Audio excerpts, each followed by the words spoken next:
पुढची बातमीबाबत मुख्यमंत्री फडणवीसांचं पालघर इथं तर शिंदेंचं नागपुरात वक्तव्य आहे। कारण लाडकी बहीण महायुतीच्याच पाठीशी आहे असं वक्तव्य त्यांनी केलं आहे। विदर्भामध्ये मी कालपासून प्रचार करतोय। अनेक सभा मी अटेंड केल्या, अनेक सभांना उपस्थित राहिलो आणि त्या ठिकाणी पाहिलं एक प्रचंड उत्साह, विशेष करून लाडक्या बहिणींमध्ये विशेष उत्साह जाणवला। लाडक्या बहिणी, लाडके भाऊ, अगदी तरुणांपासून युवापासून अगदी ज्येष्ठांपर्यंत सगळे सभेमध्ये उत्स्फूर्तपणे सभेला उपस्थिती होती।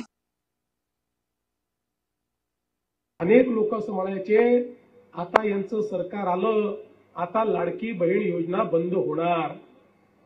आता आमचं सरकार येऊन 1 वर्ष झालं, लाडकी बहीण योजना सुरूच आहे।